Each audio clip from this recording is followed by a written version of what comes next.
speech. Pretty much every model comes with better battery life, mainly due to clever programming rather than an actually bigger battery. Also, Google says it's okay they only come with 12 gigs of RAM since, again, clever programming will more than make up for that. We'll see.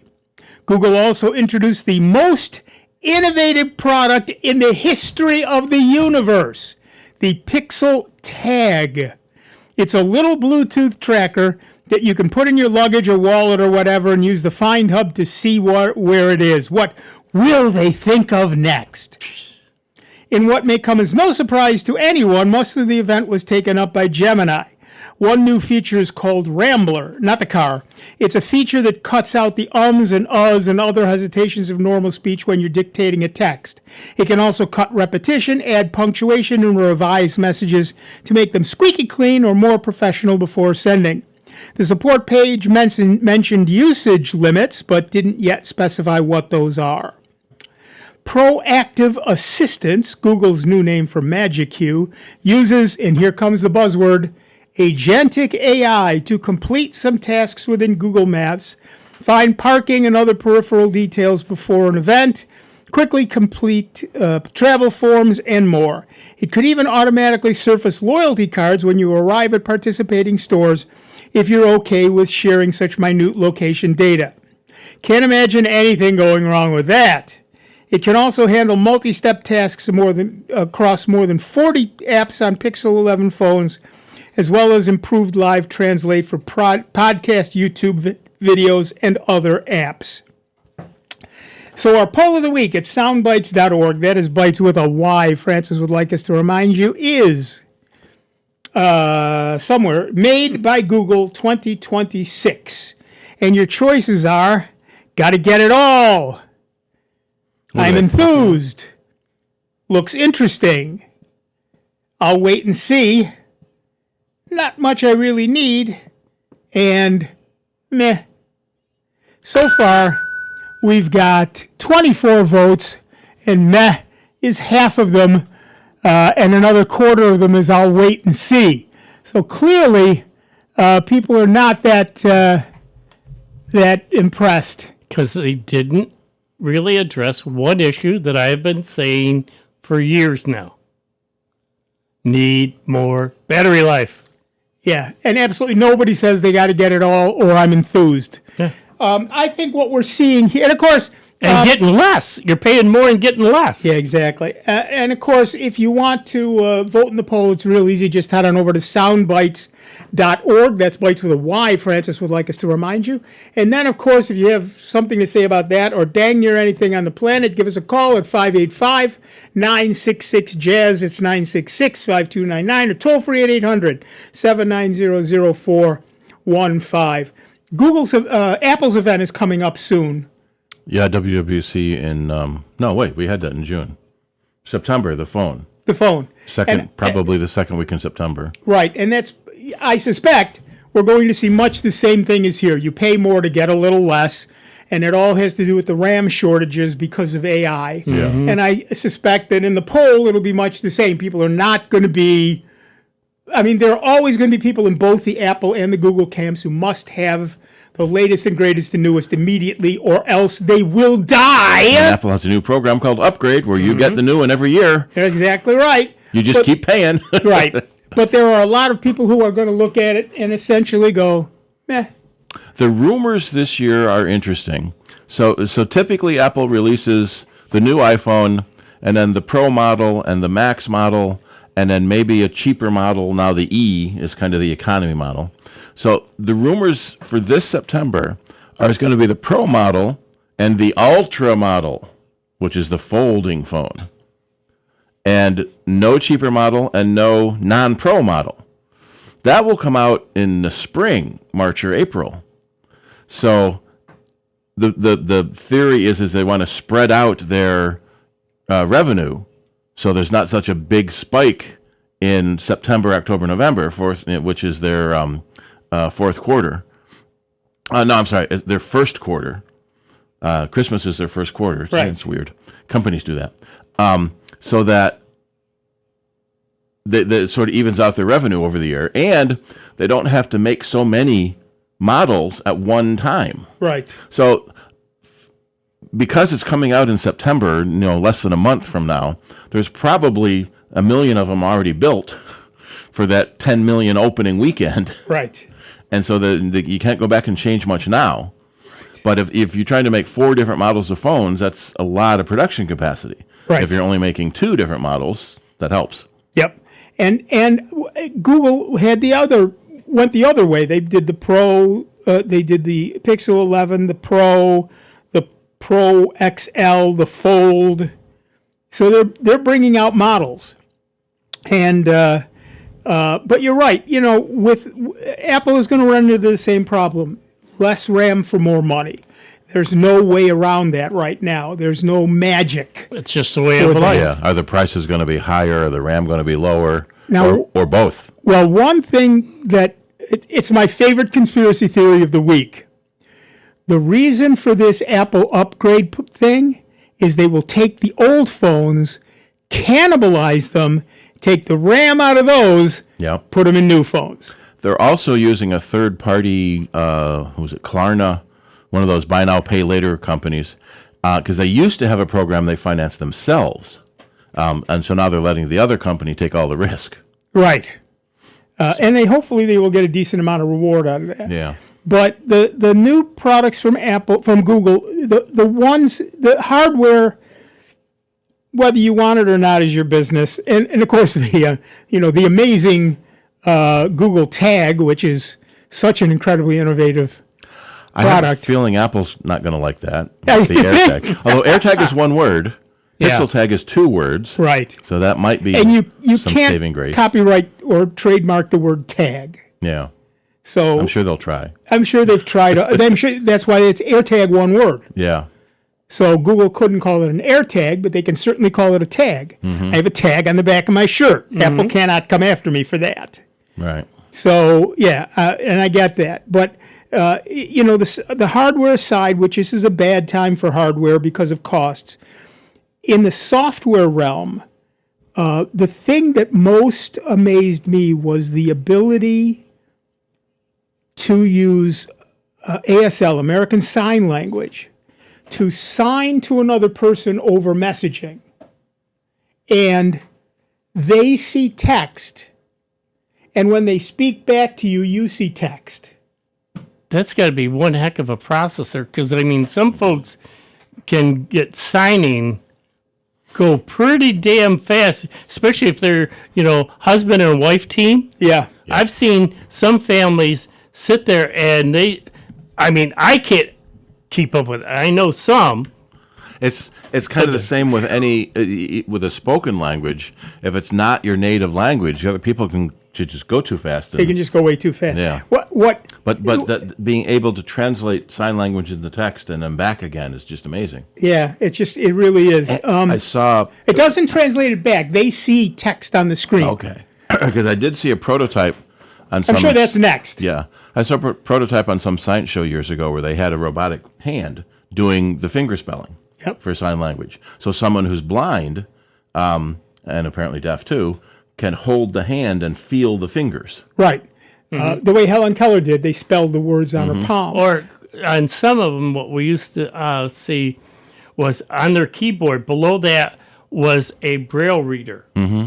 Yep. And they could interpret, and they could run their hands across the Braille reader, which wasn't super long, but they could feel the letters and spell it in their head.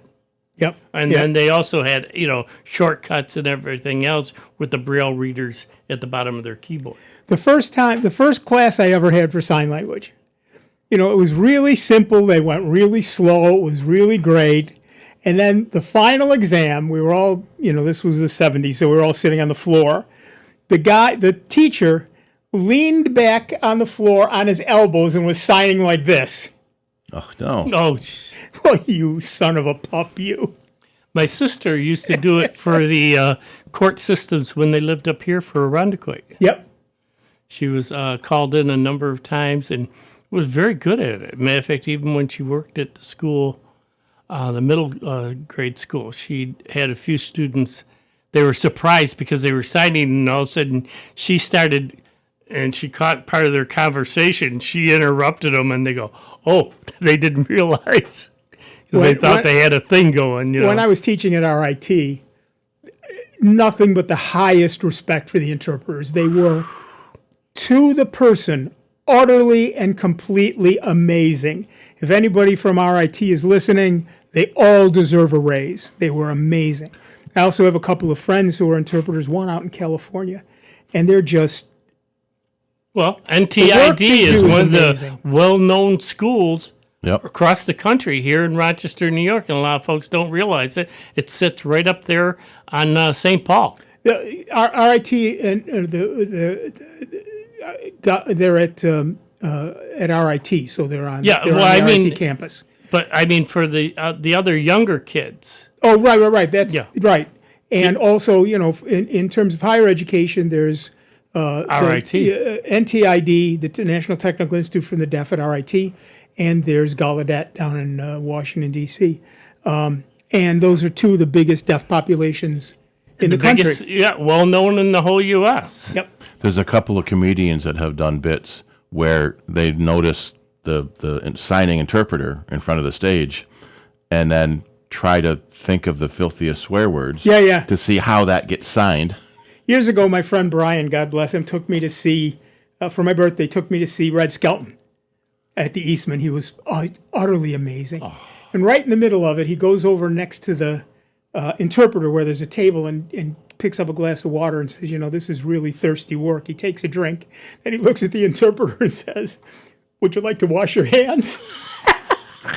There's the comedian Brad Williams, who's a little person, and he had a bit, and he wanted to see what the sign was for little person or dwarf, and it's they hold their hand up and then bring their hand down, and he go, "What the F?" and so the interpreter's saying, sign language, you have to be quick and obvious. Yeah. Yeah. And okay, I suppose. Yeah. The really interesting thing was, depending on what class you were teaching, the instructor might come to you, the interpreter might come to you ahead of time and say, "Look, are you going to use any words, any technical terms that So I, they that I don't know?" So I would always have those prepared ahead of time.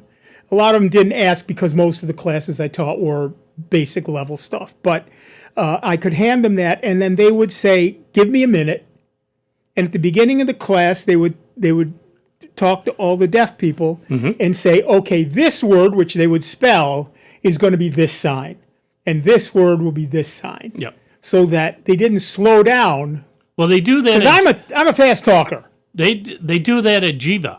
Jiva, Yep. if you go to Jiva, Yep. over on the right-hand side, they Do usually that have everywhere. two people interpreting all that. I love watching that. I mean, it's just an art. Yeah, I can't keep up anymore. I can't. Oh. I can watch them, but I lose every other word. Well, at they've least. got so many other shortcuts for meanings and that type of stuff that they, versus American Sign Language standards versus hyphenated sayings. Right. And once they, like couples, they'll come up with other meanings, instead of spelling it all out or this or that, they could just use other gestures and the other person knows what they are.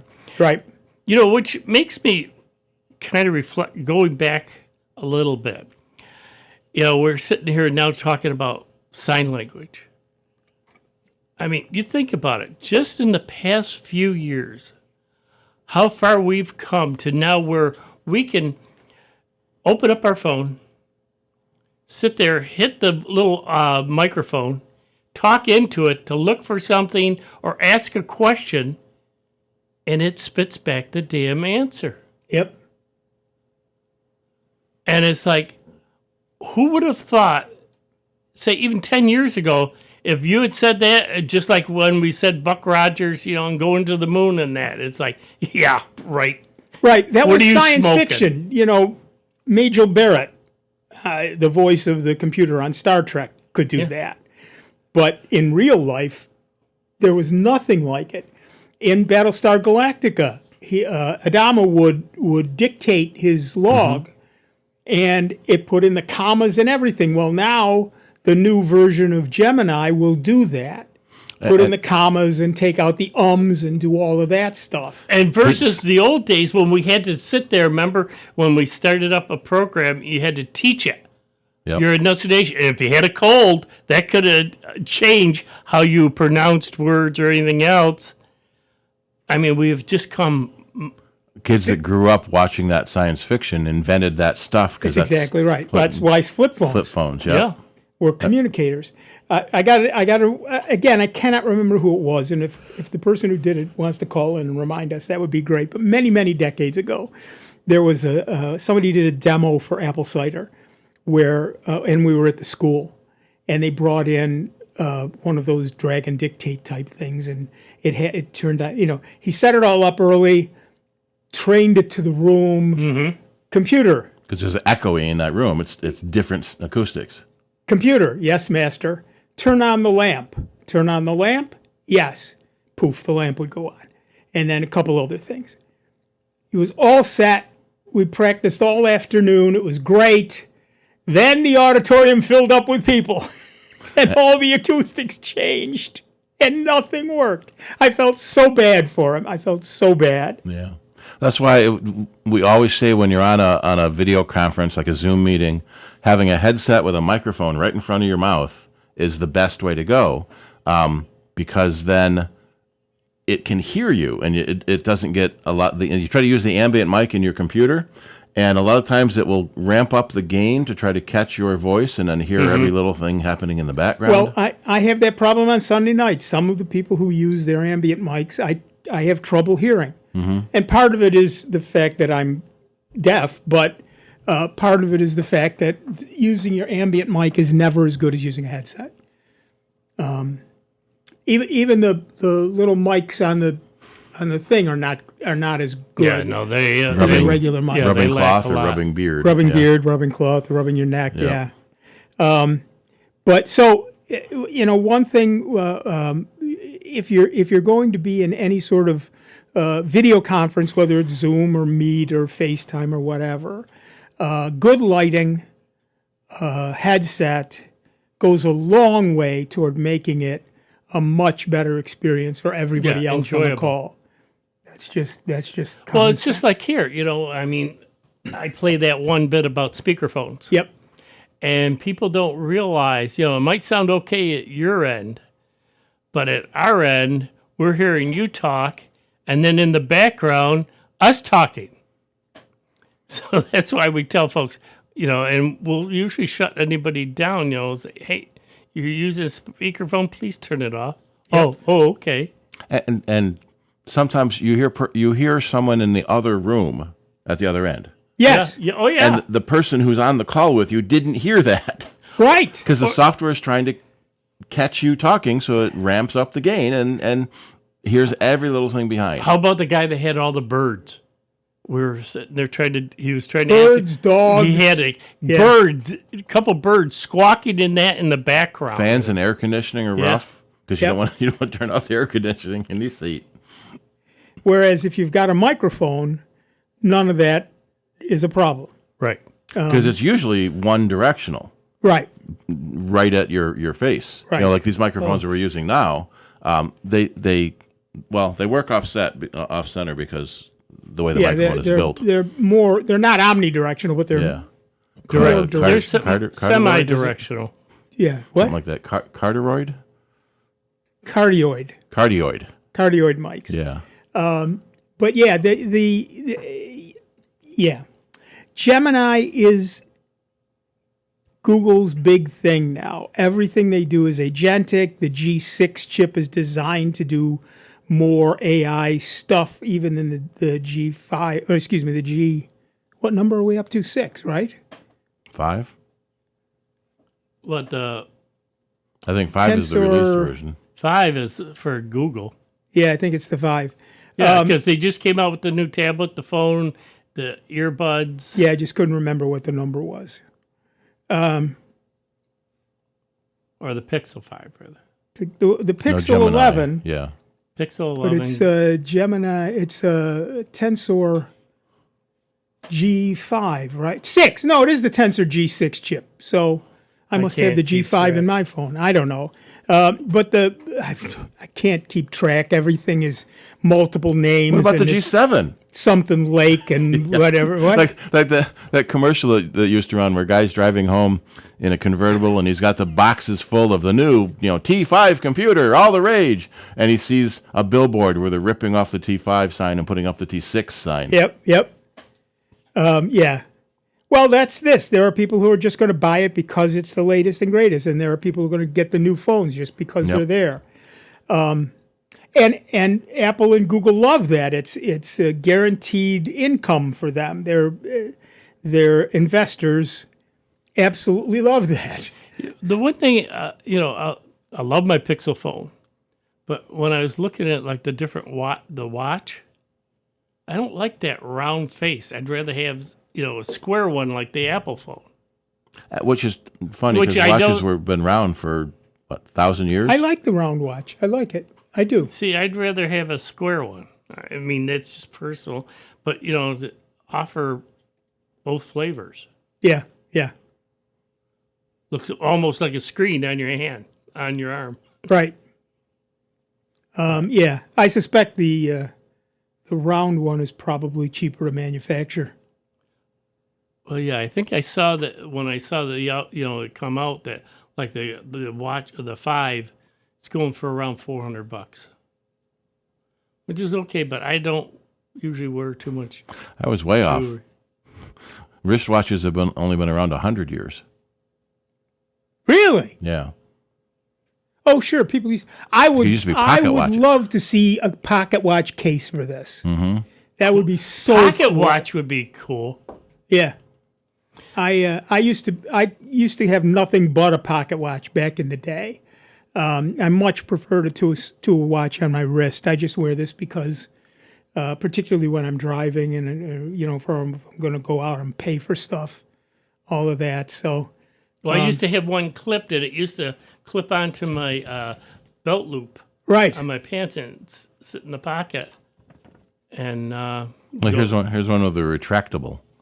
So you pull it out and then let go, and it zips back into your pocket. Nice. Like the key things. Yeah. Yeah. The problem with all of that, of course, is that these things lock when they're off your wrist. So you'd have to unlock it every time you took it out of your pocket, which would be a pain in the neck. But yeah, we'll see what the new stuff is, and we'll see how many people are willing to spend more to essentially get less. The new chip is a little bit faster, but you're getting less RAM and not much in the way of additional camera or any of that stuff.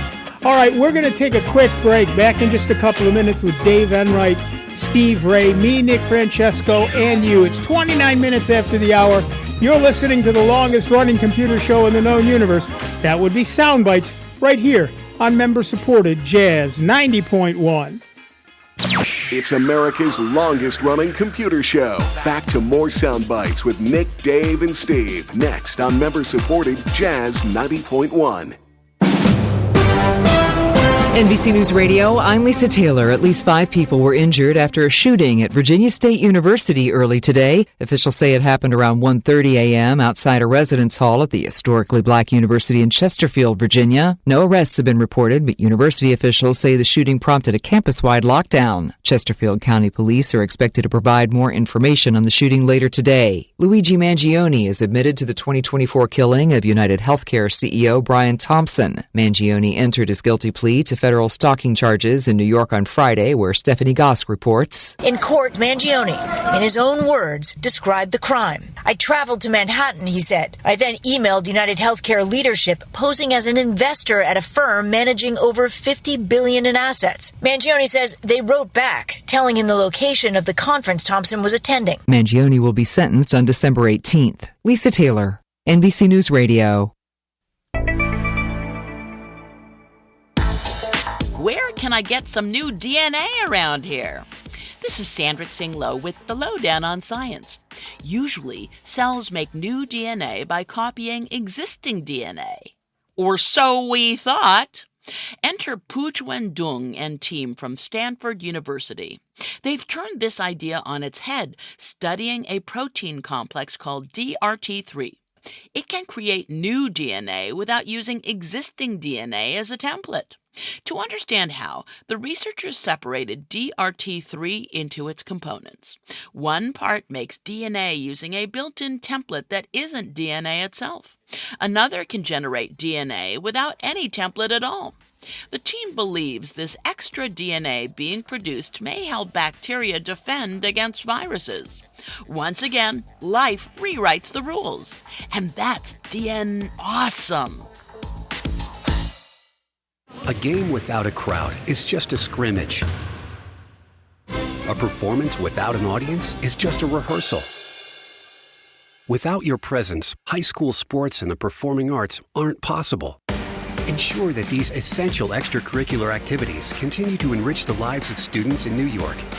Purchase a ticket to your local high school's game or performance. This message presented by NISFA and the New York State Athletic Administrators Association. Hey there, Jazz Cats. This is Kyle Jamison, your host for the Breeze Network, a 3-hour program that explores the world of retro and contemporary jazz, fusion, soul, and much more. I invite you to join me on Saturday nights at 11 p.m., where we'll enjoy the cool and refreshing sounds of timeless classics and rare gems from my archives. Here on Rochester's Jazz 90.1. I'll see you there.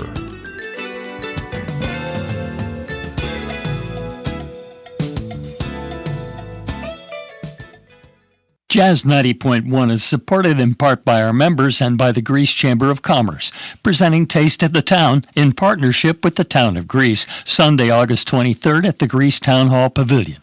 Taste of the Town features local food vendors, restaurants, businesses, community organizations, and nonprofits, live music, activities for kids and families.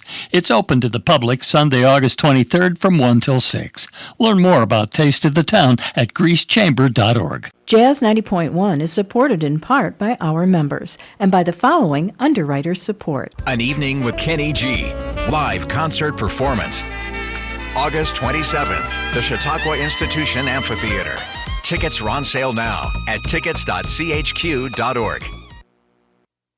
Are you thinking of adding a pet to your family? Greece Residents Assisting Stray Pets, or GRASP, is committed to reducing the number of homeless pets by placing dogs and cats into compatible, loving, permanent homes. For more information on how you can give a homeless pet a second chance through adoption, visit graspinc.org. GRASP, striving for the day when every dog and cat will live in a loving, safe, and healthy home.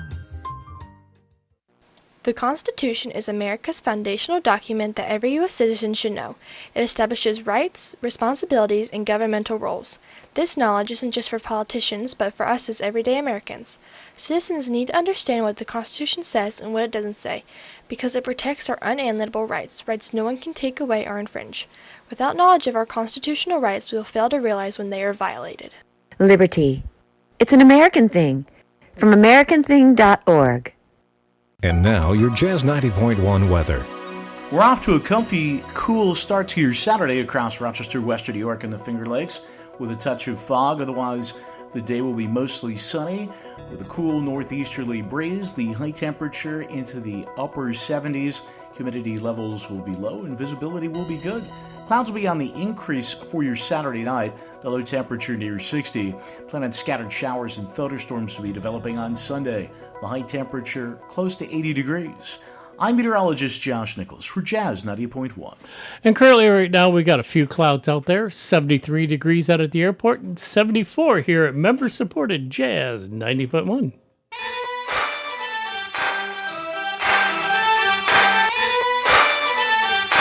Welcome back, everybody. I'm Nick Francesco. I'm Dave Enright. And I'm Steve Ray. And at 36 minutes after the hour, we are Soundbites, and we have Rich from Irondequoit, New York, on the line. What's up, Rich? Hello, guys. Happy Saturday. You too. I want to throw something in about the watches. Isn't your phone considered a pocket watch? You put it in your pocket after you look at it. Well, that's true. You're absolutely right about that. And so I have a pocket watch. That's true. Go ahead. No, go ahead. All right. Quick question. Any suggestions on video editing under the Linux operating system? Sure. There are a couple of different programs that are available. Kden Live is one. Okay. Give me a second. Can't think of the name of it, so I'm looking There's it up. one here called OpenShot. OpenShot, Kden Live will do it. So those are, those are a couple of the ones that'll do it. It's you can look through your repository, generally speaking, and just look for. You have the software store, which depending on which distribution you have is either called software, software manager, or something along that line. It's under the Mint.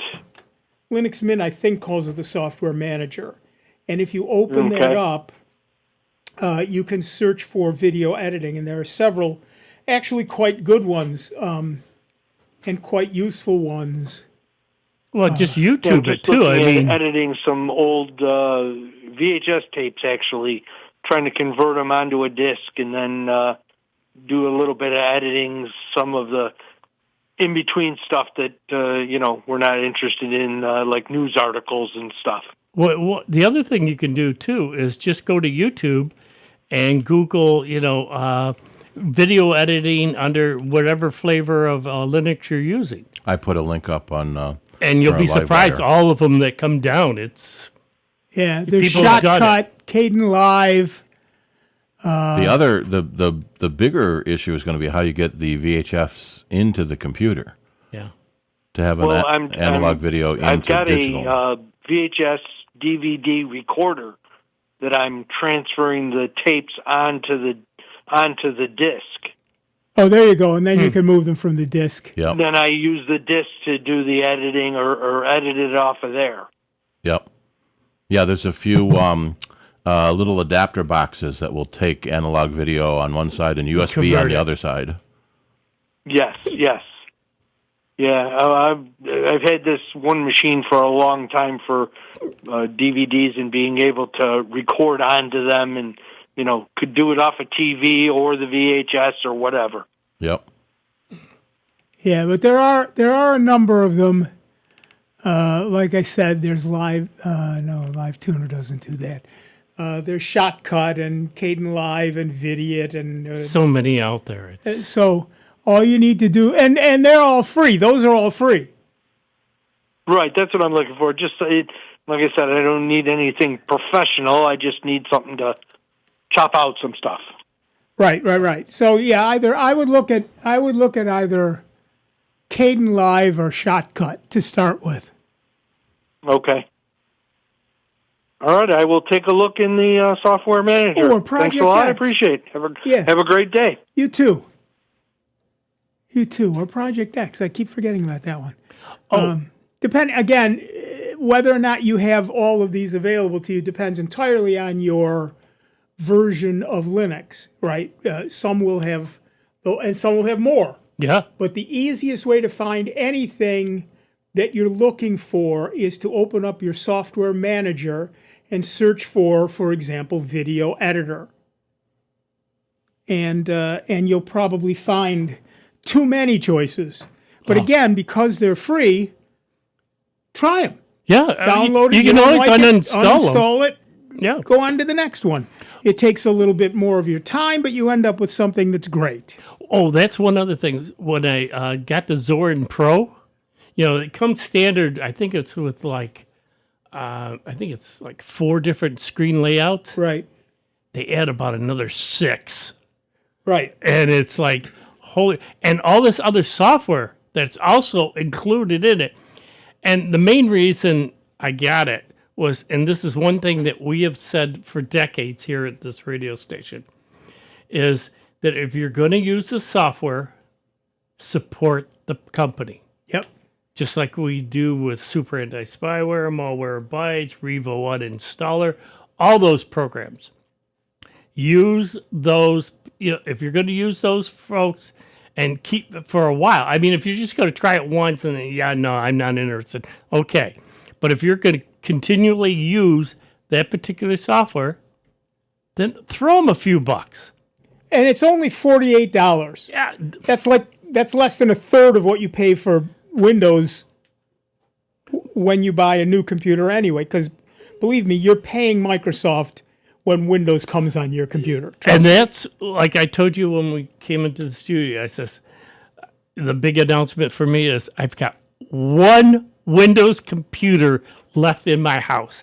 I finally cut the cord, just like cutting the cord with cable TV and everything else, wound up getting rid of Windows on the two machines downstairs. Even my wife was surprised at how much it looked like Windows because I downloaded one of the icon screens, again, free, right? Made it look just like our Windows machine, and it's running so much faster.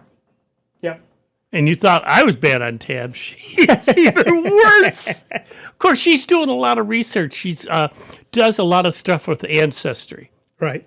And Graves and that, and tries to post information for folks. She has gotten, over the years, so many nice compliments because people were, say, looking for certain people. And she's gone out to Holy Sepulchre Cemetery or some others, taking the photos and posted them up there because they're maybe across the other, in California or wherever, and all of a sudden now they've got pictures of their loved ones' headstone and that to add to their ancestry. Because that is so big right now. That is huge. That is huge. All right. You can give us a call at 585-966-JAZZ. That's 966-5299. Or toll free at 800-790-0415. And while you do that, I'll read the news. Microsoft's August 2026 Patch Tuesday comes with security updates for a massive 400 flaws, including one actively exploited and two publicly disclosed zero-day vulnerabilities. And we thought last month's 200 was bad. No, last month was 500. So this 570 last month, but this is the third biggest, I think, ever. 42 of them are critical, 37 are remote code executions. While this Patch Tuesday was not as large as last month's, which fixed 570 flaws, it is still very large compared to the average. Microsoft warned that there would be an increase in Patch Tuesday security updates as it has begun to use an AI-powered vulnerability discovery system to identify more security flaws across its software products. It's huge, so carve out some time for both the download and the installation, depending on how fast your computer is. For you Windows 10 Luddites, Microsoft has released extended security updates for version 22H2 and 21H2 to fix security vulnerabilities and bugs. The update is mandatory as it contains the August 2026 Patch Tuesday security updates. As usual, the day after Patch Tuesday, a researcher released the new Microsoft Defender zero-day exploit named Shieldbreak, which will remain unpatched for at least a month. Shieldbreak can be used to gain system privileges on fully patched Windows 10, Windows 11, and Windows Server systems. The August update does include a patch for Legacy Hive, a vulnerability that was disclosed one day after July's Patch Tuesday. So you were only vulnerable for that one for a month. There's a high severity Microsoft SharePoint remote code execution vulnerability, which has been flagged as actively exploited since early July. Microsoft has yet to confirm that the security flaw is being exploited in the wild, but if you administer a SharePoint server, be aware. 2 years ago, Microsoft described AI as a, quote, generational shift, end quote, in technology that it wanted to lead. Now the company is merging its Copilot-branded consumer and business apps and ditching a number of unsuccessful AI features. Microsoft will combine the functionality of its consumer-facing Copilot app and more business-oriented Microsoft 365 Copilot app. The move is both an acknowledgement that the personal and professional uses of AI often overlap, and that Microsoft's prior strategy was too complicated to make Copilot a viable competitor to the likes of ChatGPT, Claude, and Gemini.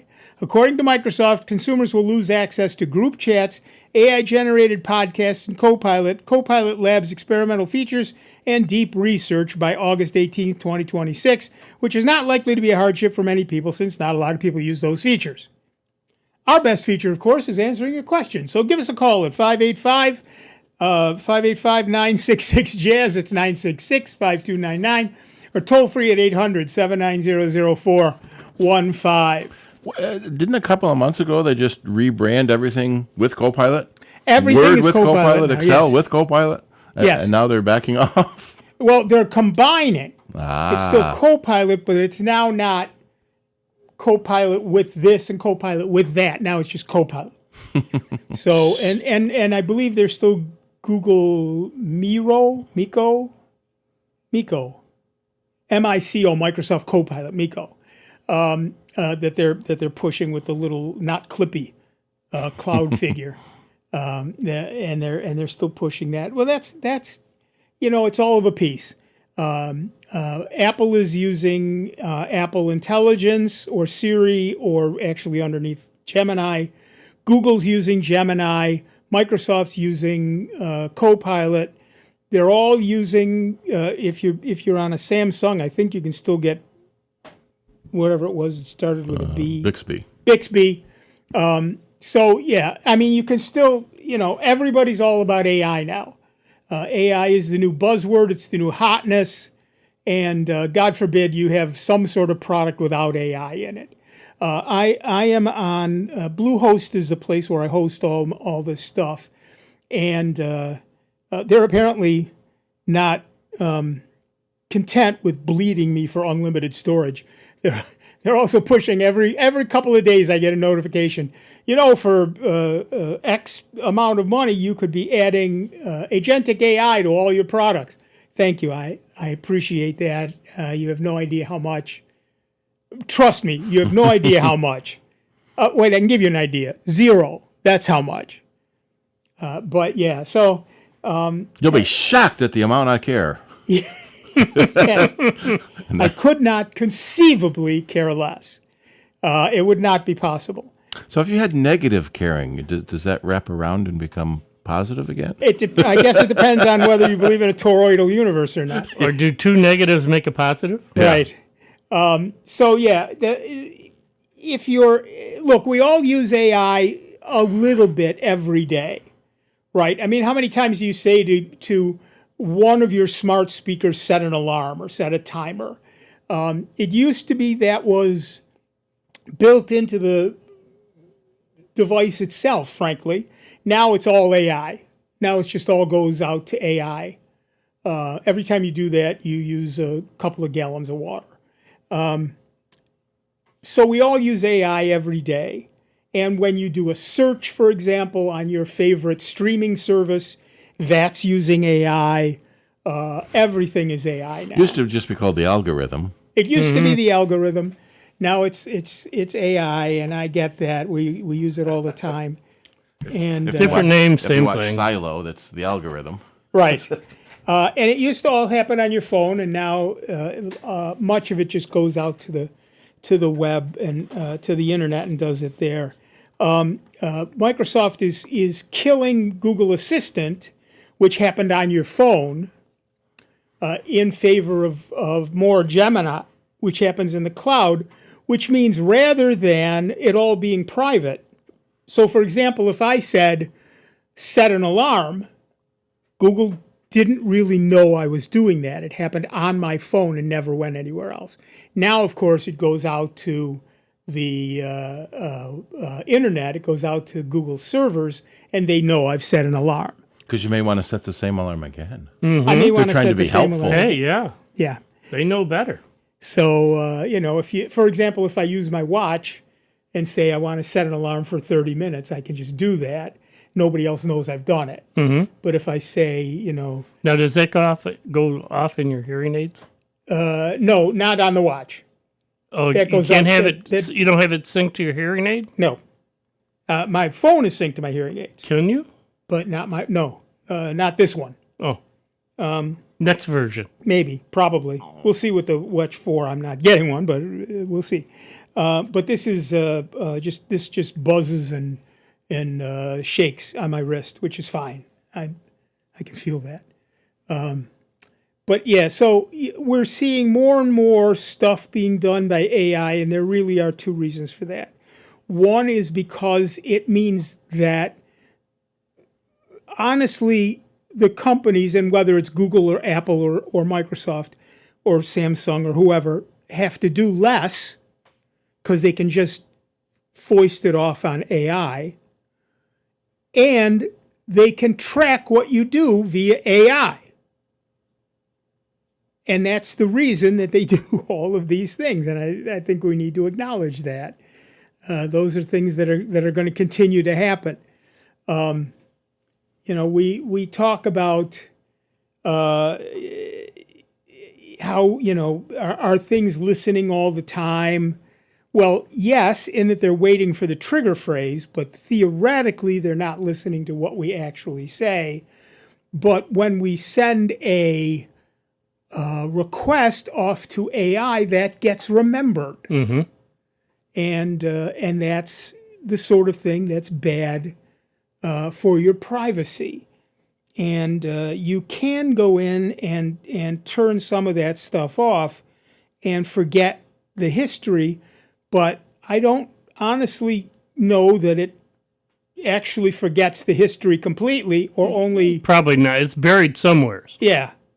And it doesn't stop them from starting the history back up again and doing more. That's the whole idea behind Microsoft Recall, right? The thing that took a snapshot of your screen every 7 seconds, including all your passwords and everything else, and sent them all to Microsoft. That's probably not something I would want to do.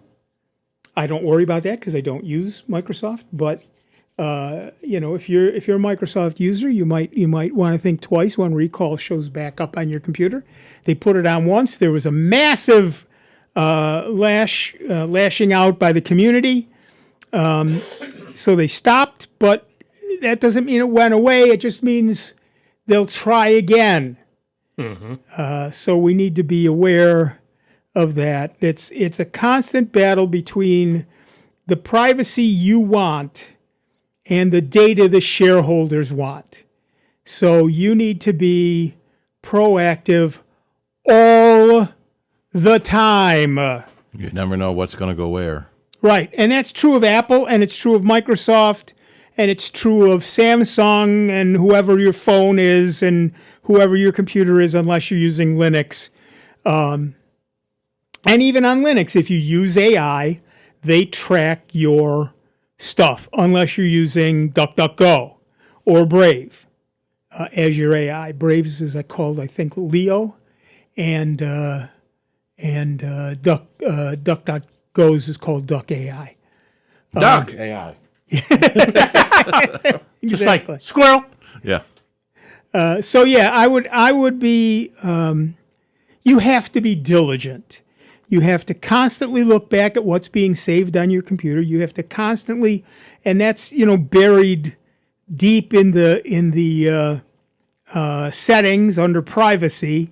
You have to go through all of those things regularly and see what's being saved and say no, because often they get turned on again. Even if you said no one time, they get turned on again. Patches. You must have been mistaken. Well, the updates, like we've said before, Windows thinks that they know better what's going on with you. You do not own that. They will suggest that, we're going to put this in it. Oh, too bad if you don't like it. Right, or we're going to take this away. Yeah. Too bad if you don't like it. Go find another OS if you don't like it. Right. And many people are. Yeah. So, yeah, we've got an alternative to both Apple and Microsoft, which is Linux. And I know change is scary and change is hard, and nobody likes change, nobody, unless it clinks. So I think, that's why we're constantly saying grab an old machine and play. Well, the thing, like for me, just this past week, on Monday, I got the new little box. I went to the Zorin website downloaded it. The file's sitting on my desktop. The little box was a mini PC. Yeah. All I had to do was open up a program called Rufus. Yep. Or you could use Blend Etcher. Right. Balene Etcher. Balena Etcher. Yep. Open it up, and it says, okay, what flash drive are you going to use? Oh, yeah, there it is. What file do you want to use? This one that's sitting on my desktop. Burn it to the flash drive. I took maybe about 5-10 minutes, took it out of there, plugged it into this new computer, said boot it up and boot it from the flash drive. About 30 minutes later, after answering a few questions, I'm US keyboard and the network and the password. And here's my name and here's my password. Yeah.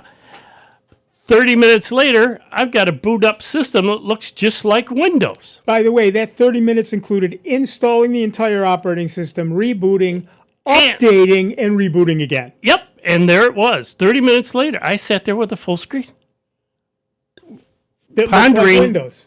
Pondering, okay, what software do I want? Went into their software, typed in NPass, because that's the first thing I want to set up, and my network, boom. Had that all done by the middle of the afternoon on Monday. I'm thinking, okay, what other trouble could I set get? aside all week to do this. Yeah. And if it was Windows, you would have had to. Yeah. I thought I was going to spend most of the day and on into the evening. What I spent time doing was watching other videos on other cool stuff that I could do with it. That's the problem with Linux. That's the problem. There's a billion incredibly great and incredibly free programs. Yeah. It is a time sink. You can spend a lot of time playing under Linux. You could go from now until the end of the year and on into the following spring. Because they're always making new software. Other stuff that you want to do in that, find a YouTube video. They'll walk you through it. If you, as we said to Rich, if you're looking for a piece of software, the first place you should look is your software manager. Yep. Because there are going to be tens of thousands of programs that are available to you for free that do all kinds of things. I do 3D printing. I've got 4 slicers that I can download for free out of my repository, plus a bunch of other free ones from other companies that I can download from their websites. Finding the perfect one is, perfect is the enemy of good. So I tend to grab one and just use it until it doesn't do something I really want. Then I go get something else. But yeah, it's you can play forever and it's all free. And how do you beat that? I don't know. Listen, that music tells us the first hour of our show is done, but do not despair. There's a whole nother hour of the longest running computer show in the known universe coming your way. That's right, a whole nother hour of Dave Enright, a whole nother hour of Steve Ray, a whole nother hour of me, Nick Francesco, and a whole nother hour of you, but only if you give us a call at 585-966-JAZZ. It's 966-5299. Or toll free at 800-790-0415. Take a bio break, grab yourself something to snack on or drink, and we will see you in just a couple of minutes, so don't go too far.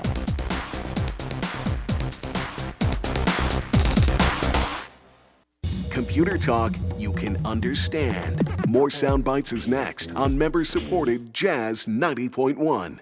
WGMC Greece Rochester. A public service of the Greece Central School District. Jazz 90.1. On Facebook at Jazz 901 FM. NBC News Radio, I'm Lisa Carton. At least 5 people were injured in a shooting early this morning at Virginia State University. The shooting happened around 1:30 a.m. outside a residence hall at the historically black university in Chesterfield, Virginia. University officials say the shooting prompted a campus shutdown as police searched for multiple suspects. The victims were taken to nearby hospitals with one of the 5 wounded listed in critical condition. No arrests have been reported. Hawaii is on alert as Tropical Storm Lala moves closer to the Big Island. The National Weather Service says Hawaii Island is under a hurricane warning with winds potentially reaching 110 miles per hour. NBC's Morgan Chesky reports from Hilo. While the brunt of this storm is expected to hit the Big Island, the island of Maui and the city of Honolulu are also expecting incredibly heavy rain. The Hawaii National Guard is on standby, and Hawaiian Airlines has canceled dozens of flights. Lisa Carton, NBC News Radio. The health benefits of a good night's sleep are well established, but work-related sleep disruption is a growing problem for many Americans. Executive coach Neil Shore says the problem is very common and unfortunately very unhealthy. Something happened in a meeting or a conversation, and we just replay the loop over and over and over again. A survey from the American Academy of Sleep Medicine reveals that nearly 3/4 of Americans report experiencing disrupted sleep due to these types of stresses. Shore calls these work-related sleep disruptions swirling and talks about dealing with them. When we can fix that and we can manage ourselves from a place of composure and leading ourselves, managing ourselves, it releases the pressure and we sleep better, our stress load reduces. In his new book, The 25th Hour, Shore discusses how to head off the swirls by managing ourselves and our emotional reactions to work situations in real time. Health Update, I'm Jennifer Bolsoni. Jazz 90.1 is supported by our members and the Chautauqua Institution, presenting An Evening with Renee Fleming with Bella Fleck, Friday, August 21st at 8 p.m. For more information, you may visit chq.org.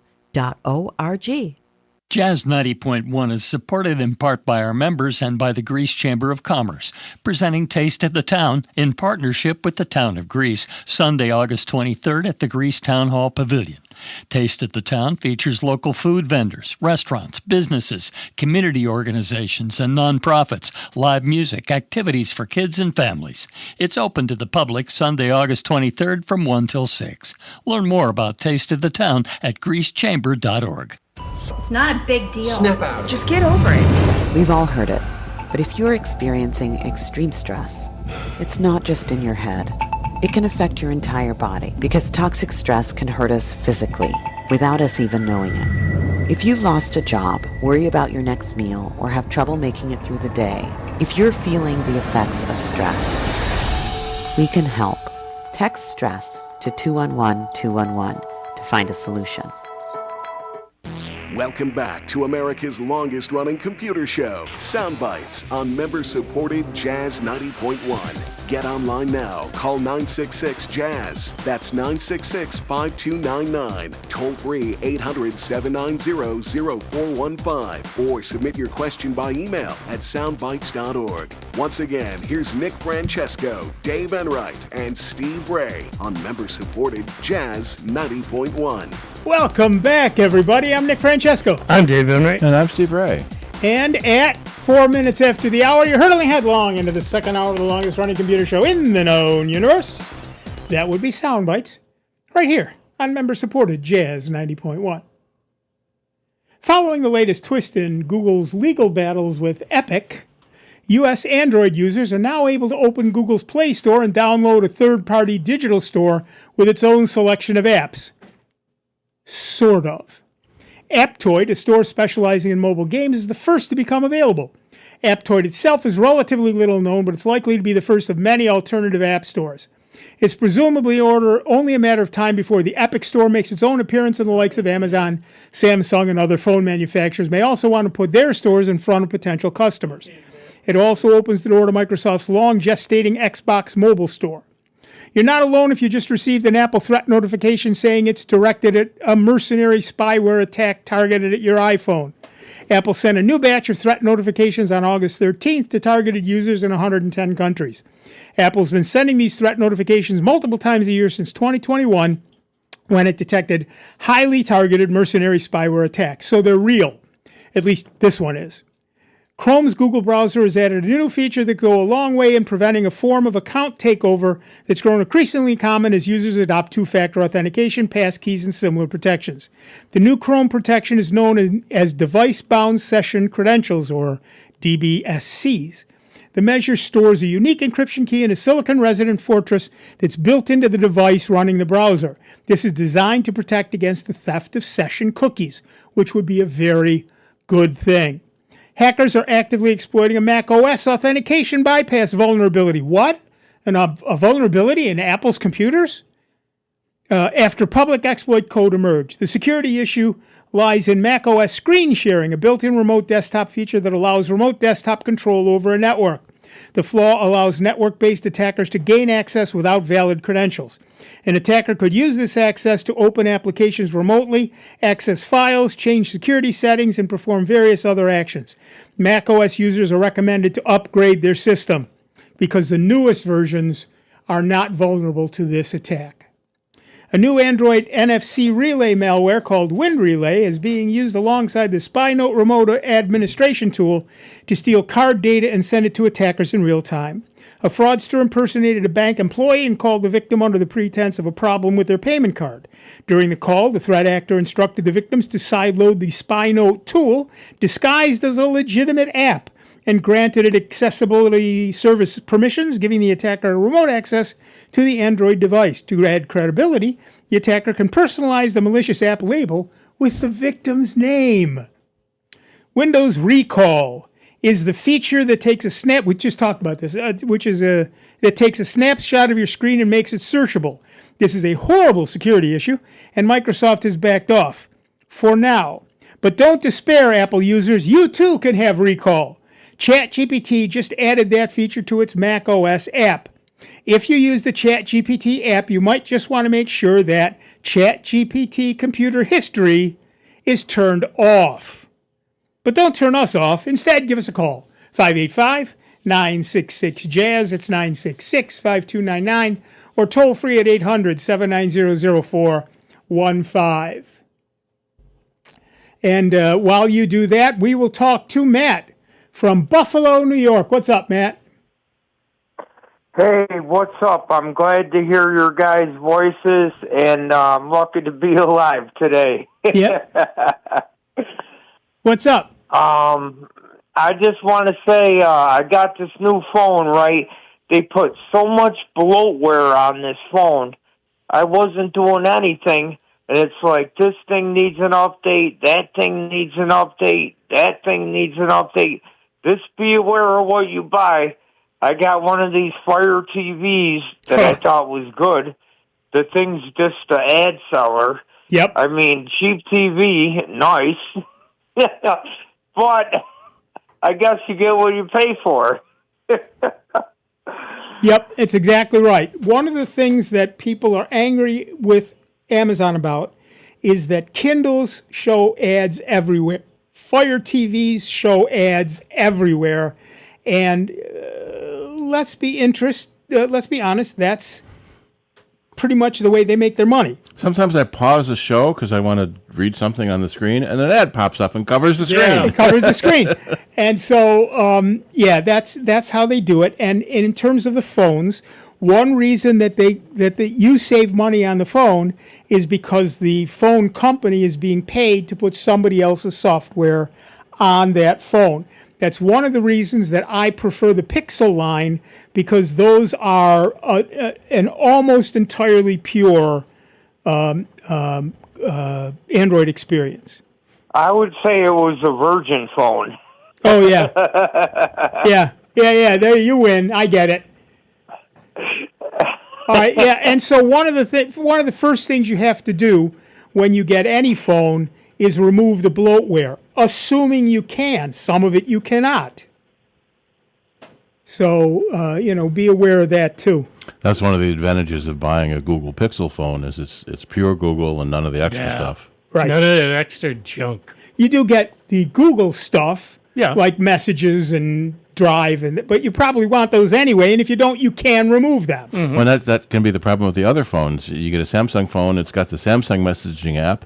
Which looks almost identical, by the way, the icon. To the Google messaging app. Yep. And if you're using Verizon Cellular, you get the Verizon messaging app. Right. And so you have to be aware of which ones you have and which ones you want and which ones you don't want. And which one will convert to your new phone when you get it. Right, and that's the Google Messages, not any of the others.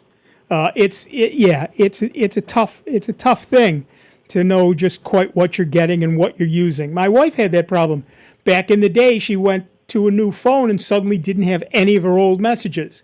Luckily, we still had her old phone, so I was able to download them all and save them for her, but they weren't in her new phone. It was now a text file that she had to search through for stuff. That's the whole beauty of the Google. I mean, if your computer crashes, no biggie.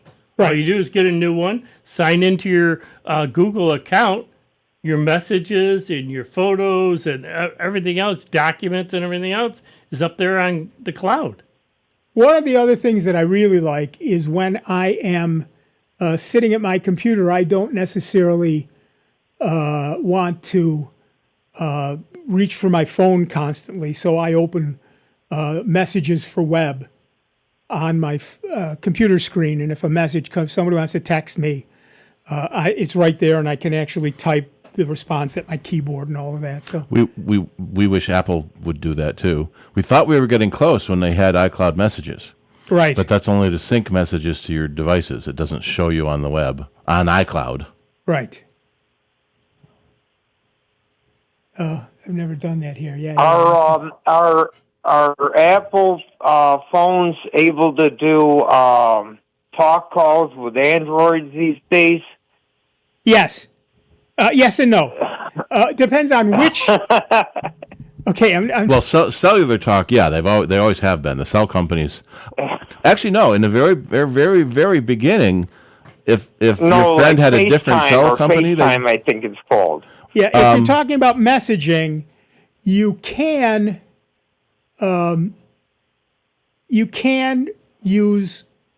talk to Apple people. I do it all the time. They right now are still seeing people with the Android told me, oh, they don't have a green dot. They show up as an Android user. Right. They're not special. Yeah, right. That's going away. Yeah, the RCS has come out, and now Android users on an iPhone are still green dots, but you get the full encryption. You get all the emoji things that didn't used to work with standard SMS. And in FaceTime, you can use website to have an Android user join a FaceTime call. Right. And that's changing too. They're talking about... And most people just use a different video messaging app. Which is why they're talking about fixing it. And open source. Right. Right. A lot of people are using one of the open source ones like Telegram or... with whatever the other one is. We need people to patch it up and fix everything. Yeah, well, the problem is they want to lock you into their ecosystem, right? Sure, of course. Right. The problem is nobody lives in a single ecosystem anymore. If I want to talk to Steve, either we each have to have two separate phones or they better work together. And that's just the reality of the universe, and the companies are slowly coming around to realize that. All right, thanks, Matt. Yep. Good luck with your new phone. You guys have a great weekend. Nice talking with you. Bye. Nice talking with you, too. Thanks. Yeah, it used to be, and still I guess it is, if I message Steve, he sees it in a different font or a different color or something. Yeah, some of the text characteristics are not quite the same. Right. Sometimes the emojis are different. There was a big problem a few years ago when Apple changed the pistol icon to a water gun. And so let's go to the park and shoot water pistols. And everyone on an Android saw, 1911, right. 9mm. So yeah, there's a whole movement now to get these things more in line with each other. And that's mostly going to be RCS texting, rich communication system. There are two ways that you can send messages to people over the messaging app. One is as plain text with a few emojis, and that's where the problems come in. And the other is RCS, rich communication system, which is universal and will I think the next update for Apple, will be the one where they now become identical in terms of the way they work.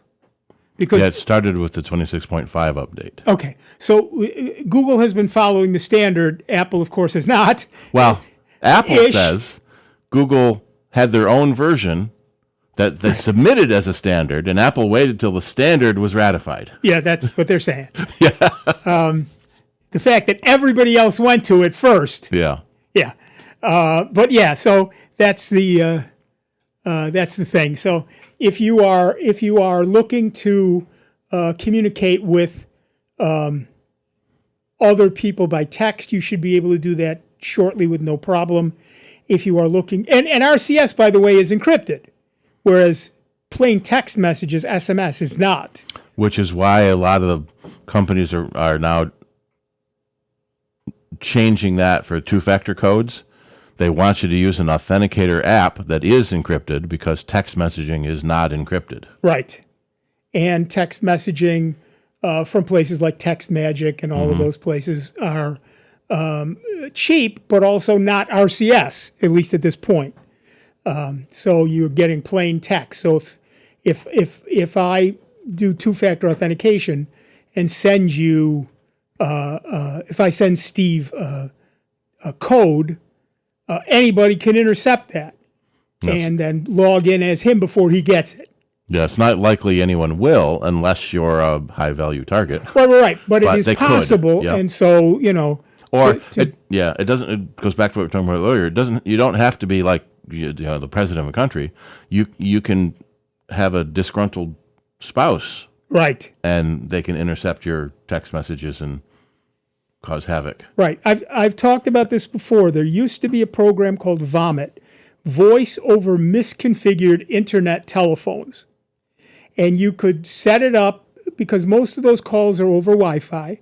So you could go to a public Wi-Fi place, like, for example, I was teaching a class in this, by the way, which is the only reason I did it, is I went to the one of the lounges at RIT and set it up on my laptop and just let it run for about an hour while I did some other stuff, and then went and listened to it. And thank heaven I listened to it before I showed it to my class, because there wasn't one single conversation that I felt comfortable playing in front of a mixed group of students.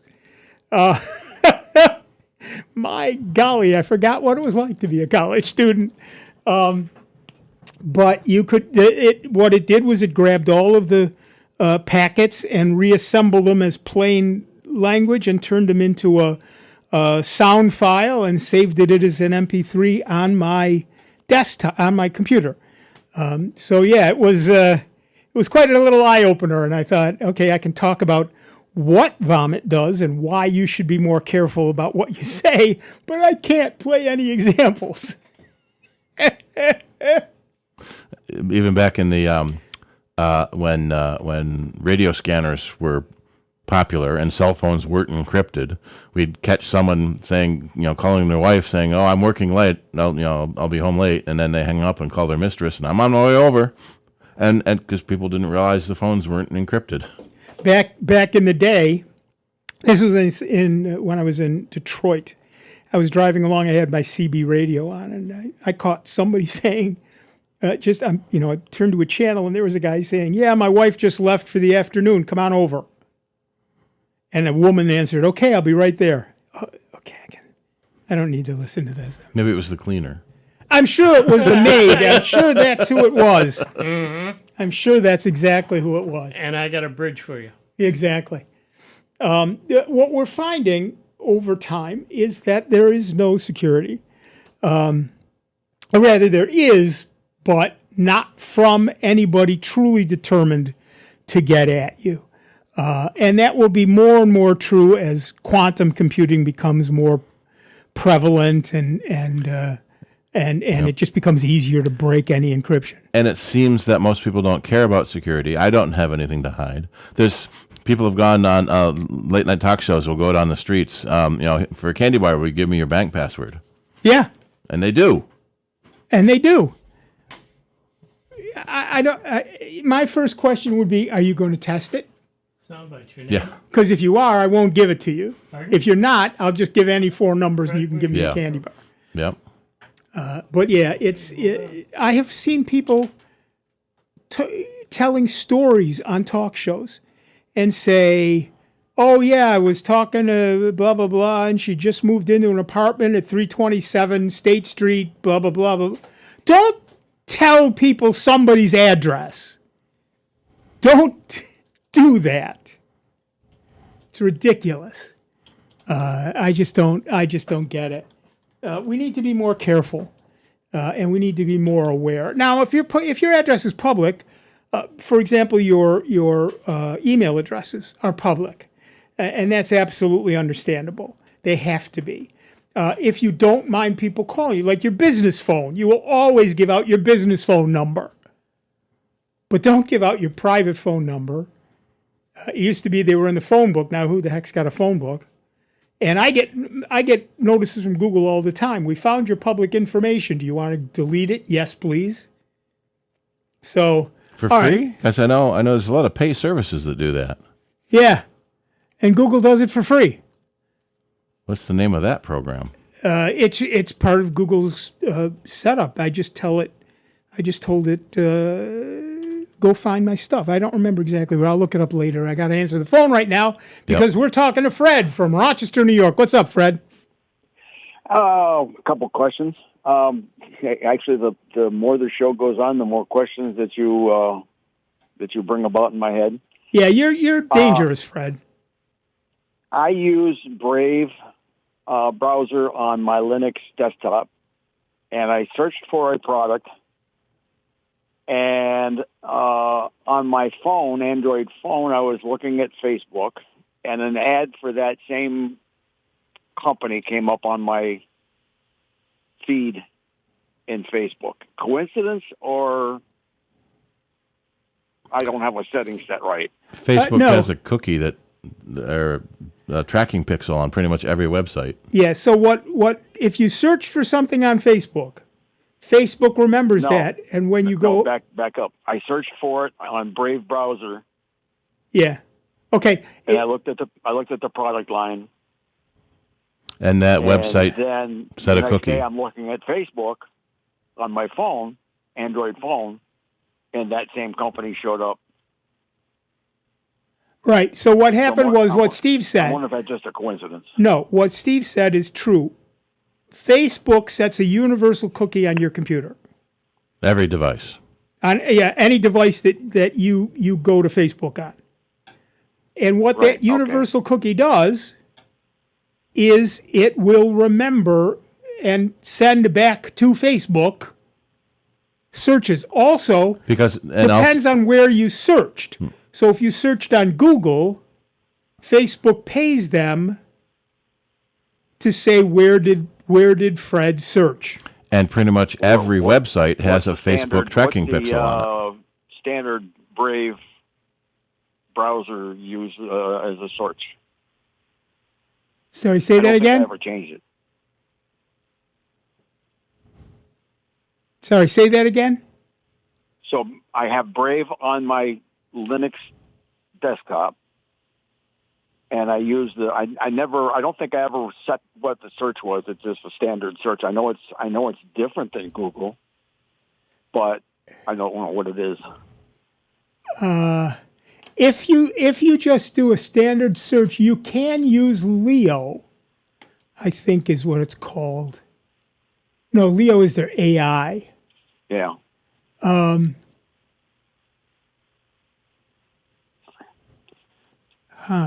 Yeah, Brave allows some Google and Facebook tracking pixels through their blockers.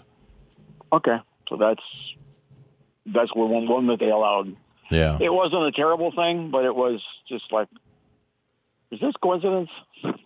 No, so you can. Well, and also if you search for something popular, like cars, you're going to get a car ad as a coincidence. But right, one of the things that we find is that, let's say you search for cars. This happened when I was searching for cars. The minute I started thinking about cars, I started seeing more car ads. Not because there were more, but because I was noticing them more. It's a psychological phenomenon. Right. Yeah. Well, yeah, I understand that concept, but this was completely. I had never seen this particular company on Facebook ever before, and then I received a food item that was gifted to me, and I liked it so well, I said, I want to buy some more of that. And then I looked on using my Brave browser, searched for that item, and now ad for that company comes up on my Facebook. It was gifted to you by someone you know, right? That person you know searched for that stuff, so the tracking pixels got assigned to them. Facebook knows you know them, and so you might have similar interest. I'll show you ads too. See, people say, well, they're listening to me. No, it's much more insidious than that. Yeah, it really is. Yeah. Also, if you Could be want, that connection. if you're using Brave, so you then might. Another question I'm I had, sorry. you talked about Google Wait, Messages. stop, Fred. Let me sorry, go finish. Let me finish about Brave search first. I potted him down. Brave has its own search engine at search.brave.com, and it is supposed to be private.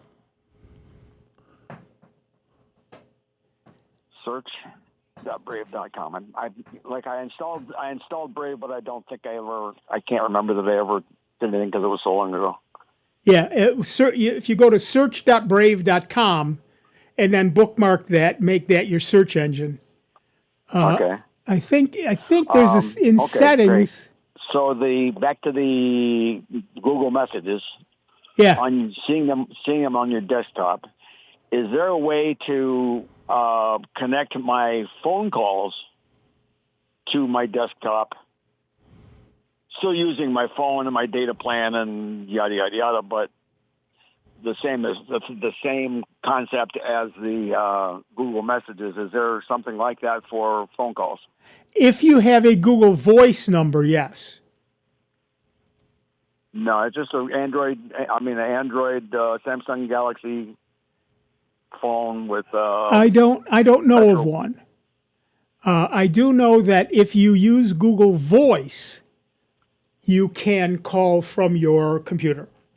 Microsoft Phone Link will connect Android and iPhone to Windows. It uses Bluetooth on your phone to send the call to your computer. So I need that for a Linux machine. Well, that just makes it even harder. Yeah. Oh, PC phone. Look at you. PC phone. Okay.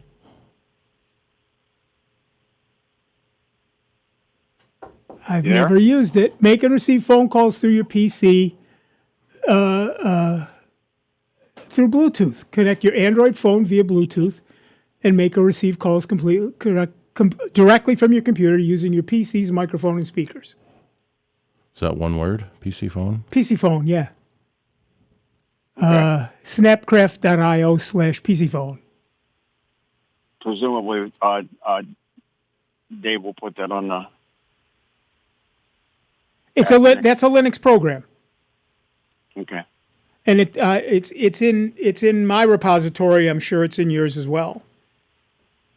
Okay. Now I've never used it.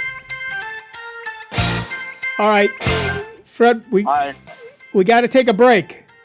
Okay, take care. I'll talk to you another time. All right, thanks. We got to take a break. We'll be back in just a couple of minutes with Dave Enright, with Steve Ray, with me, Nick Francesco, and with you. It is 29 minutes after the hour. You're listening to the longest-running computer show in the known universe. That would be Sound Bytes, right here on member-supported Jazz 90.1. Don't go too far. Online 24 hours a day, 7 days a week at soundbytes.org. More with Nick Francesco, Dave Enright, and Steve Ray next on member-supported Jazz 90.1.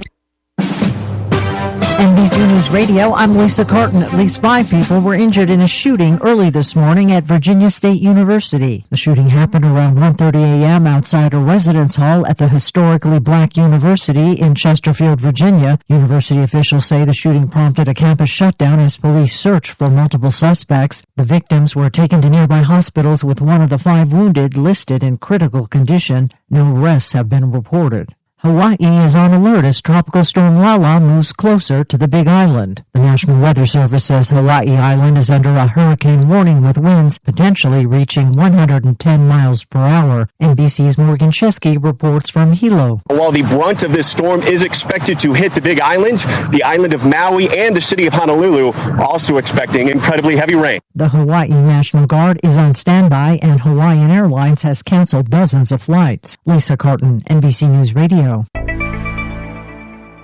Attract pollinators to your garden with Common Mountain Mint. Hi, I'm Melinda Myers, horticulturist and gardening expert. Its name is a bit misleading as this plant is native to moist areas, not the mountains. Mountain mint can be found growing in wet meadows, swamps, and along stream banks and ponds. White flowers appear on top of sturdy stems in mid to late summer. You'll see honeybees, various native bees, wasps, beetles, pearl crescent butterflies, and other pollinators visiting the flowers. Hardy in zones 3 to 7, it prefers full to part sun and tolerates a wide range of soil types. The lower leaves will turn yellow and fall off during drought. All parts of the plant give off a minty aroma when crushed. This strong minty fragrance may be the reason leaf-eating insects and deer tend to leave this plant be. Include mountain mint in naturalized areas, meadow gardens, rain gardens, or shoreline plantings. Check out our website for this and other gardening tips. Feel the wave. On Jazz Wavelengths, we groove and boogie to everyone from Glenn Miller to Marcus Miller, from Lee Morgan to Lee Fields. Explore jazz and familiar genres such as funk, blues, and jazz hip-hop. Join me, host Nate Jones, Thursdays at 10 p.m. and ride the tide on Jazz Wavelengths. Jazz 90.1 is supported by our members and the Chautauqua Institution, presenting An Evening with Renee Fleming with Bella Fleck, Friday, August 21st at 8 p.m. For more information, you may visit chq.org.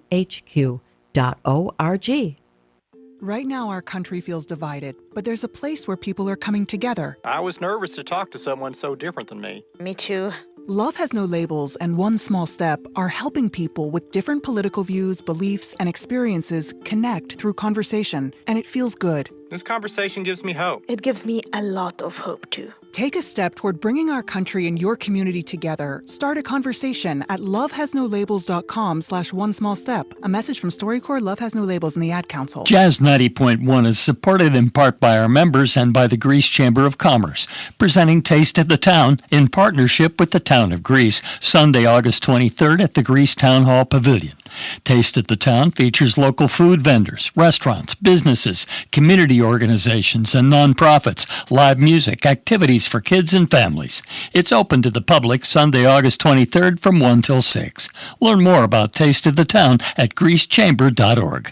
When it comes to vaping, the truth can get clouded. So let's make it clear. Vaping is not safe for youth. Because vaping can put microscopic particles into your lungs. And dangerous things like metals into your body. And nicotine, which can harm a person's brain development through their mid-20s. With appealing flavors, high nicotine levels, and lots of promotion on social media. Many kids think vaping is harmless, but it's not. So talk to your kids about the risks of vaping. Because when you talk, they hear you. Learn more at underagedrinking.samhsa.gov. Here's the latest Jazz 90.1 weather forecast. We're off to a comfy, cool start to your Saturday across Rochester, Western New York, and the Finger Lakes with a touch of fog. Otherwise, the day will be mostly sunny with a cool northeasterly breeze. The high temperature into the upper 70s. Humidity levels will be low and visibility will be good. Clouds will be on the increase for your Saturday night. The low temperature near 60. Plan on scattered showers and thunderstorms to be developing on Sunday. The high temperature close to 80 degrees. I'm meteorologist Josh Nichols for Jazz 90.1. And currently right now it's 74 degrees out at the airport and 75 here at member-supported Jazz 90.1.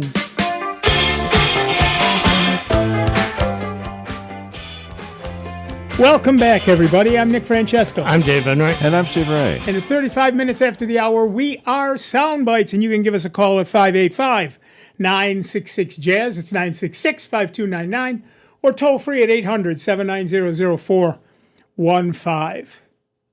Corey Solevowitz, sorry, Corey, receives more unwanted email than you.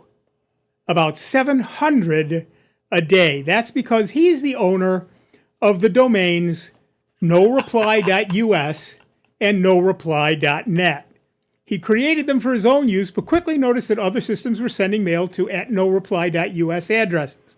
Companies may send emails to company name @noreply.net or similar variations, believing they are not going anywhere or could not be monitored in any way. Instead, Corey gets emails detailing people's Viagra orders, messages asking him to approve people's work vacations or leaves of absence, hotel bookings including people's full names, and invitations to Zoom meetings from a UK government agency. Mike Sheward, the head of security at EV charging company Zeal, spent about $15 to buy the domain deleteduser.com. He has seen thousands of unintended emails coming his way from at least 100 different organizations across multiple domains he now owns. So be careful who you add to an email list or who you reply to. Mozilla has updated the GPG key used to sign Firefox and Thunderbird releases after it was accidentally exposed on GitHub. However, Mozilla noted that the risk of a supply chain attack in which threat actors could distribute malicious installers signed with the exposed key is low because only a limited number of individuals had access to the GitHub repository. Low, but not zero. So update when you get the notice. Mine updated this morning, as a matter of fact. Today's when I did the update and they were there. Cisco warns of two high-severity vulnerabilities affecting the secure endpoint connector that allow threat actors to crash the ClamAV scanning process in denial of service attacks. The security flaws were found in the zip archive parser of ClamAV, the open-source and cross-platform antivirus engine used to scan files for malware. If your company uses Cisco Secure Endpoint Connector, look for updates. Anyone sharing their screen on a Zoom call could have been taken. I love this one. Anybody sharing their screen on a Zoom call could have taken over the computers of everyone watching, and anyone watching could have taken over the presenters. The flaw sat in the annotation tool, a feature that lets participants draw and type on a shared screen, and it asks nothing of the victim beyond being in the meeting. No click, no download, no prompt, and nothing on screen to show it had happened. So if you haven't updated Zoom in a while, please do so. So you actually got remote control of the computer, not just drawing on their You have the computer. You own it. Wow.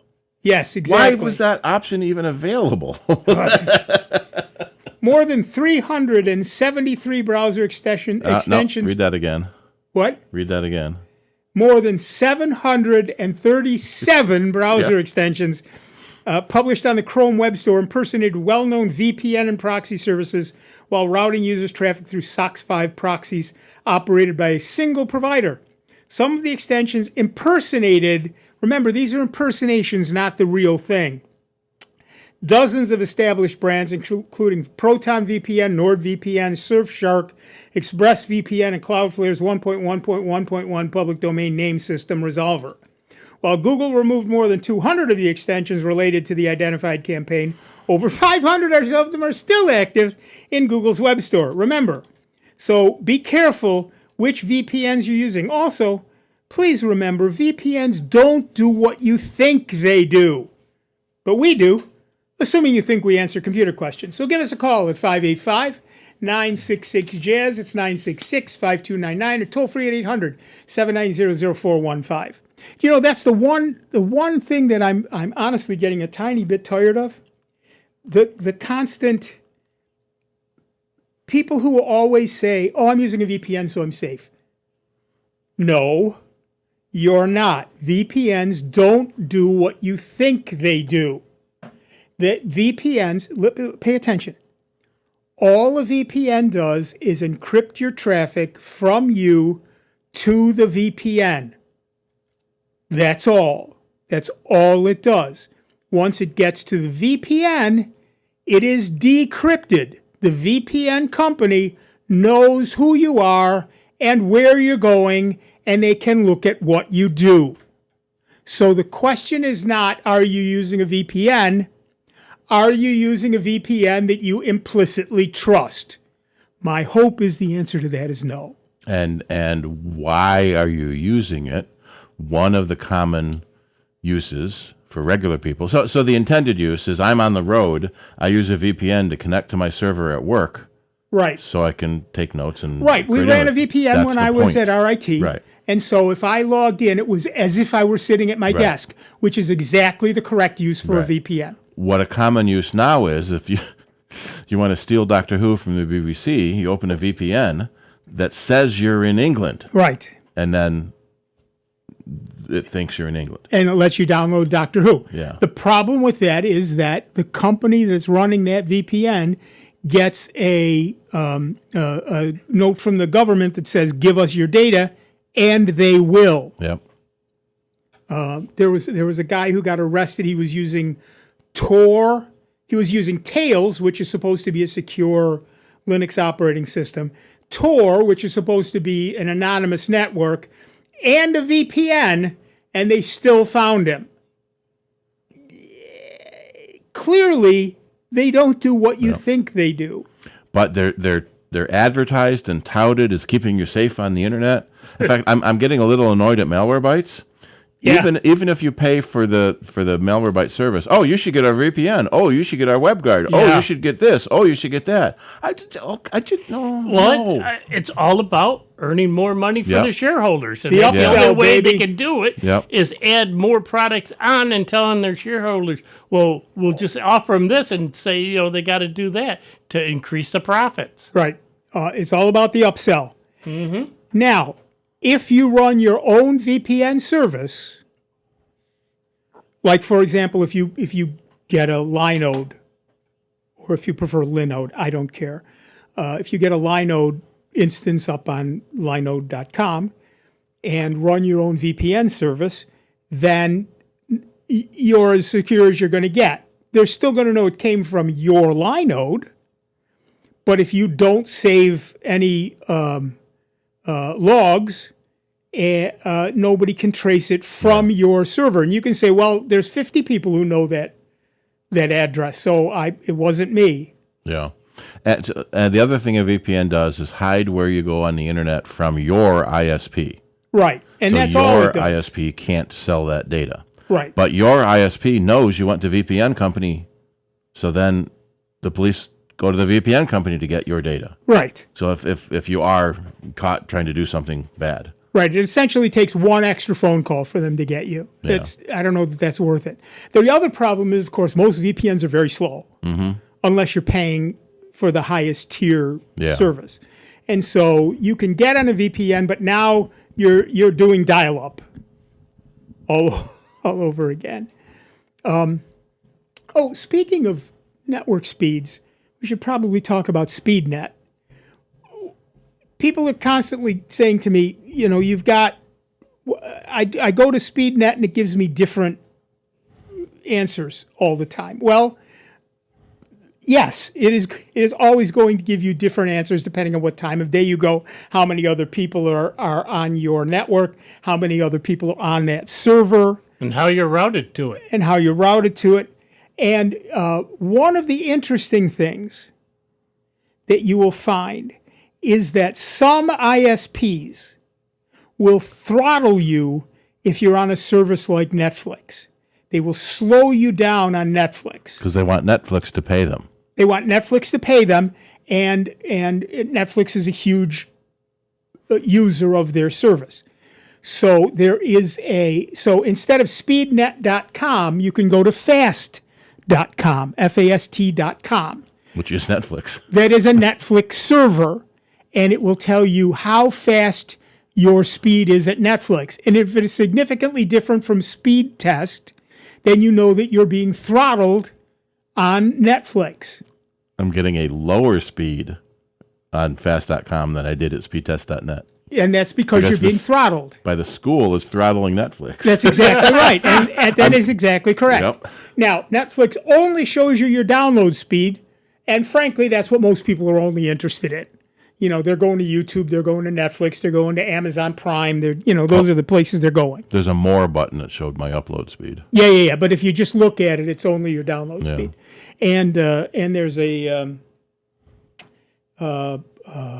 command line version for Linux that shows you your download speed.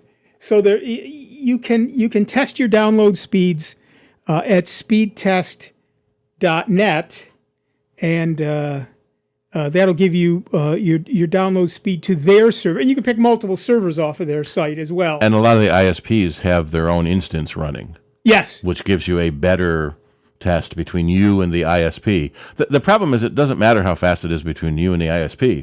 The ISP to the other end can be a lot slower. That's exactly right. So if I go to my ISP, which is Greenlight, I get essentially regularly 10 to 20% more than I'm paying for. God bless them. It's great. If I go to, for example, Microsoft or Google or Apple, it slows down significantly. That has nothing to do with Greenlight and everything to do with the fact that Google's and Microsoft's and Apple servers are slower or busier. And so, depending on where you go and when you go and what you're doing, your data can come significantly slower from one site than another and has nothing to do with your ISP. I set up a customer this week with new fiber service. Yeah. From the two merged companies. Oh, yeah, okay. 2.62 gigabit symmetrical. Wow. And his router only does 500. Yeah. Yes. At that point, you need a better router. There's no question of that. Well, so it's the Frontier Fiber powered by Verizon. Right. Verizon recently bought Frontier, and they're using an Eero 7 Max, which is theoretically capable of 2 gigabit. Right. But he was only getting 500.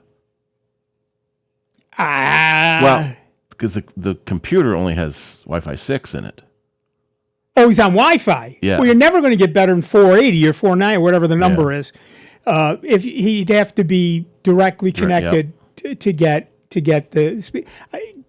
Here's the other thing, people. Figure out what your computer is capable of doing and don't pay for more. Mm-hmm.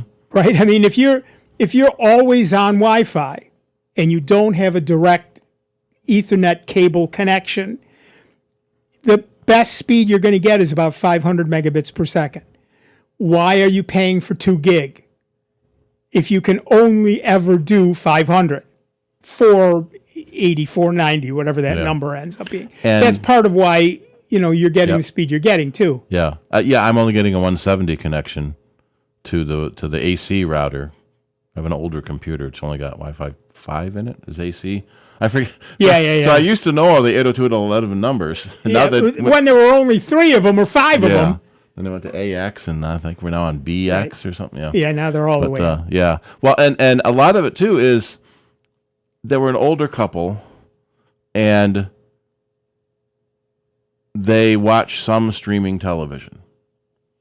You don't need that fast anyway. Right.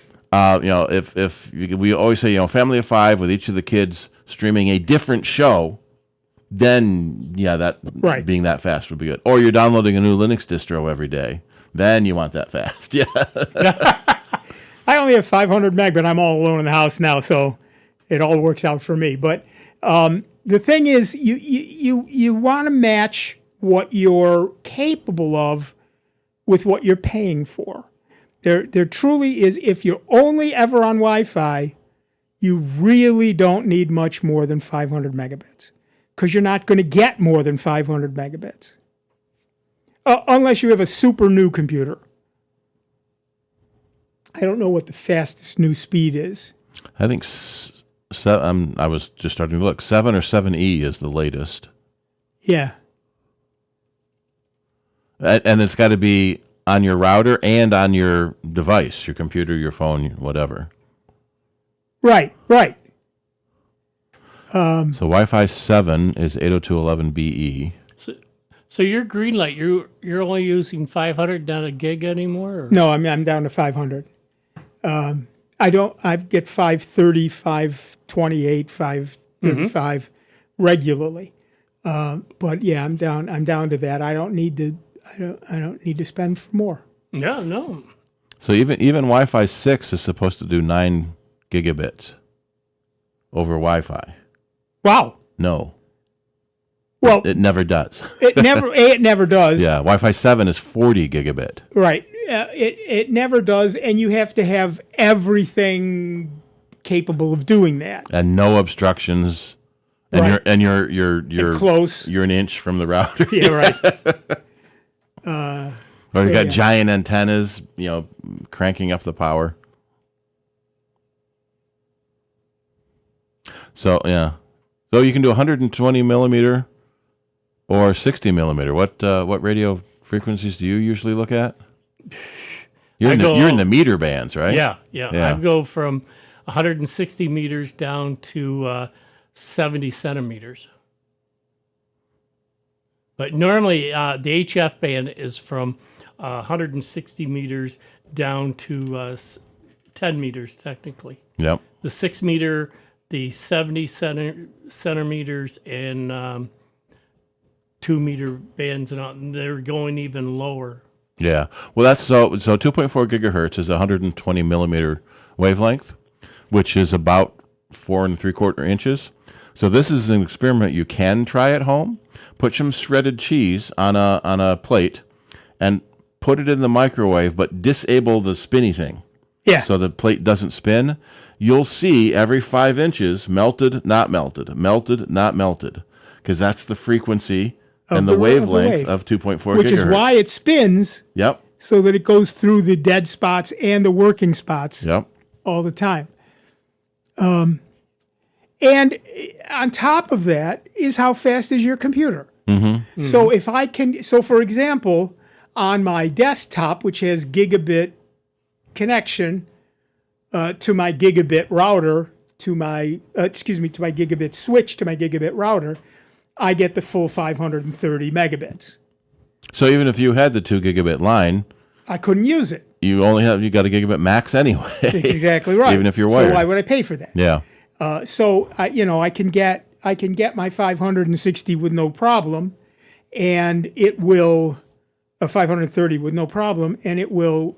And my computer, which is an i9 processor, is fast enough to do whatever I want to do at that speed. But on my little $70 Fujitsu stylistic tablet, which is a super slow processor running Windows 11, believe it or not, it can barely load a web page, and that has nothing to do with the speed of the router or my cable connection, my fiber connection. It has everything to do with the speed of the computer I'm on. So in order to get the maximum speed possible out of your setup, you need everything to match up and down the line. And if it doesn't, then you're either wasting money somewhere or wasting time somewhere.